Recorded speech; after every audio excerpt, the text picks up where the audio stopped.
আসসালামু আলাইকুম ভিউয়ার্স, আশা করি সকলেই ভালো আছেন। তো গ্লোবাল মার্কেটে বেশ কিছুদিন আগে ইনফিনিক্স জিরো আলট্রা এবং ইনফিনিক্স জিরো 20 এই দুটি স্মার্টফোন কিন্তু অফিসিয়ালি লঞ্চ করা হয়েছে। তো ইনফিনিক্স জিরো আলট্রা এই স্মার্টফোনটি নিয়ে কিন্তু আমরা বেশ কিছুদিন আগে রিভিউ করেছি। বিশেষ করে এই স্মার্টফোনটি কিন্তু ভালো ফিচার্স অফার করছে। তো সেই ফোনটির রিভিউ যদি আপনারা দেখতে চান তো আই বাটন বা ভিডিও স্ক্রিনে দিয়ে দিব, সেখান থেকে কিন্তু আপনারা দেখে নিতে পারবেন। তো আজকের এই ভিডিওতে আমরা ইনফিনিক্স জিরো 20 এই স্মার্টফোনটি নিয়ে ডিসকাস করতে যাচ্ছি। তো এই ফোনটিও কিন্তু খুবই ভালো প্রাইসে ইন্ডিয়া এবং বাংলাদেশে আসতে যাচ্ছে।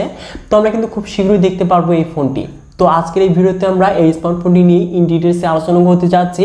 তো এই ফোনটির যদি হাইলাইটেড ফিচার্স নিয়ে কথা বলতে চাই তো এই স্মার্টফোনটি কিন্তু বিশেষ করে যারা কিনা গেমার রয়েছেন তো অবশ্যই তাদের জন্য ভালো একটি অপশন হতে যাচ্ছে। এবং আপনি যদি সেলফি লাভার হয়ে থাকেন তো তাহলেও কিন্তু বেস্ট হতে যাচ্ছে, কেননা এখানে 64 মেগাপিক্সেল সেলফি ক্যামেরা দেখতে পারবো, সাথে আবার ওএস থাকছে। তো আরও কিন্তু বেশ কিছু আকর্ষণীয় ফিচার্স কিন্তু এই স্মার্টফোনটিতে দেখতে পারবো। তো আজকের এই ভিডিওতে আমরা এই ফোনটি নিয়ে ডিসকাস করতে যাচ্ছি। তো চলুন কথা বাড়াবো না, সরাসরি চলে যাচ্ছে ভিডিওতে। এবং এই চ্যানেলটি যদি নতুন হয়ে থাকেন তাহলে অবশ্যই আমাদের এই চ্যানেলটিকে সাবস্ক্রাইব করে হয়ে যান ফ্যামিলির একজন নতুন সদস্য। So viewers, let's start this video. তো প্রথমে যদি আমরা স্মার্টফোনটির বক্স কন্টেন্টে আসি তো স্মার্টফোনটির বক্সটিকে আনবক্সিং করলে ফার্স্টে দেখতে পারবো স্মার্টফোনটি। তো ফোনটিকে একটু সাইডে রাখলে তার নিচে দেখতে পারবো আমরা কিছু ইউজার ম্যানুয়াল এবং পেপারস থাকছে। তার নিচে দেখতে পারবো ব্যাক কভার, তার নিচে থাকছে 45 watt fast charging adapter and USB type C data cable. তো এই কিন্তু মূলত হতে যাচ্ছে বক্স কন্টেন্ট হিসেবে। তো এবার যদি মুভ করা যায় এই স্মার্টফোনটিতে তো এই ফোনটির ডিজাইন এবং বিল্ড কোয়ালিটি কিন্তু যথেষ্ট আমরা ভালো দেখতে পারবো। বিশেষ করে ওপো এবং ভিভোর মতোই কিন্তু ডিজাইন থাকছে। তো এখানে আমরা ফ্ল্যাট ডিজাইনের সাথে দেখতে পারবো এই স্মার্টফোনটি। তো হাতে কিন্তু খুব ইজিভাবে কিন্তু এই ফোনটিকে আমরা ইউজ করতে পারবো এক হাতে। এবং এই ফোনটির ফ্রেম এবং রিয়ারে দেখতে পারবো আমরা পলিকার্বনেট ম্যাটেরিয়াল, এবং রিয়ারের যে এখানে ফিনিশিংটা রয়েছে তো দেখতেই পাচ্ছেন একটু স্লাইড করলেই কিন্তু কালারটা চেঞ্জিং হচ্ছে, দেখতে কিন্তু যথেষ্ট ইউনিক লাগছে। তো অবশ্যই ডিজাইন এবং বিল্ড কোয়ালিটি এখানে ইনফিনিক্স কিন্তু যথেষ্ট তারা আপডেট করেছে। তো এবার যদি আসা যায় এই স্মার্টফোনটির পোর্টস এবং বাটনে তো ডান সাইডে থাকছে ভলিউম আপ এবং ডাউন বাটনের সাথে পাওয়ার বাটন, এবং বাম পাশে দেখতে পারবো সিম টেস্ট, যেখানে আমরা দুটি ন্যানো সিম সহ একটি মেমোরি কার্ড ইউজ করতে পারবো। এবং নিচে দেখতে পারবো 3.5mm audio jack, primary microphone, USB type C port এবং স্পিকার গ্রিল, এবং টপে থাকছে ডুয়াল স্টিরিও স্পিকার এবং সেকেন্ডারি নয়েজ ক্যান্সেলেশন। তো অবশ্যই তারা যে সেকেন্ডারি নয়েজ ক্যান্সেলেশন এখানে প্রোভাইড করেছে তো অবশ্যই এটি ভালো বিষয়। এবং ডুয়াল স্টিরিও স্পিকার থাকছে, তো যারা কিনা গেমার রয়েছেন তাদের জন্য কিন্তু এক্সট্রা প্লাস পয়েন্ট হতে যাচ্ছে। তো অবশ্যই এই ফোনটির ডিজাইন এবং বিল্ড কোয়ালিটি এক কথায় কিন্তু জোস হতে যাচ্ছে।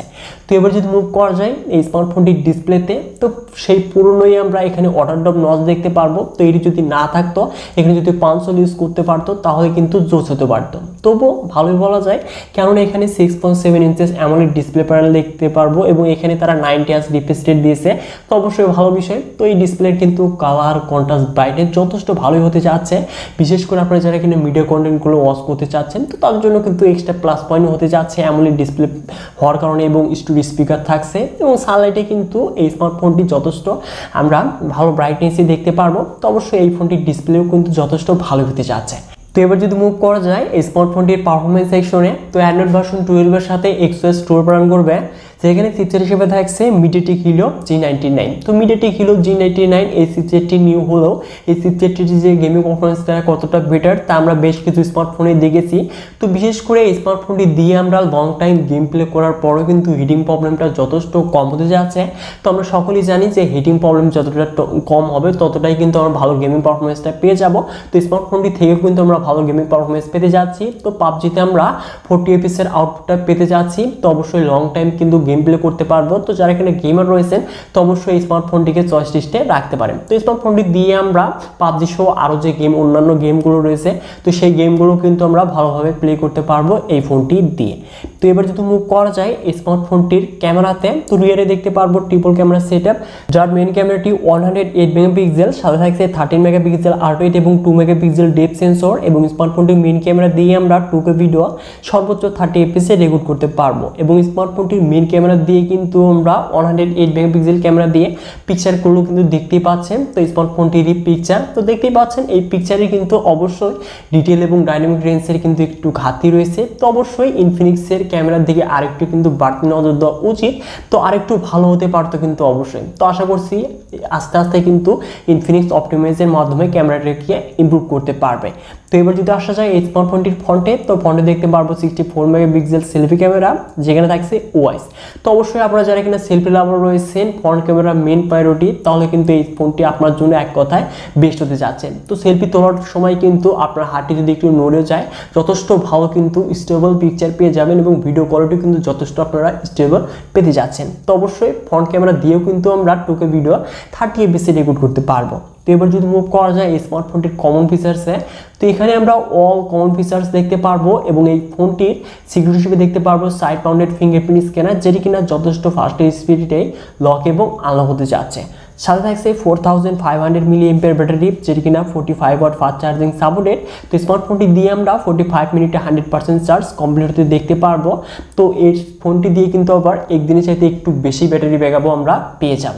তো এবার যদি মুভ করা যায় এই স্মার্টফোনটির প্রাইস এবং লঞ্চিং ডেটে, তো স্মার্টফোনটি কিন্তু আমরা ইন্ডিয়াতে 1 মাসের মধ্যেই অফিসিয়ালভাবে লঞ্চ হতে দেখতে পারবো এবং এই ফোনটির প্রাইস হতে যাচ্ছে 20,000 রুপির নিচে।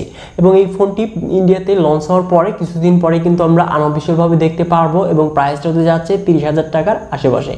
তো এই ফোনটি কিন্তু বাংলাদেশে অফিসিয়ালভাবে 0 সিরিজটা লঞ্চ হয় না, কিন্তু ইনফিনিক্স নতুন তাদের সিরিজটা কিন্তু লঞ্চ করতে যাচ্ছে বাংলাদেশে। তো আশা করছি এই ফোনটিও আমরা 1.5 থেকে 2 মাসের মধ্যে বাংলাদেশে অফিসিয়ালভাবে দেখতে পারবো এবং খুবই ভালো প্রাইসে, তো 30,000 টাকার আশেপাশে আসতে যাচ্ছে।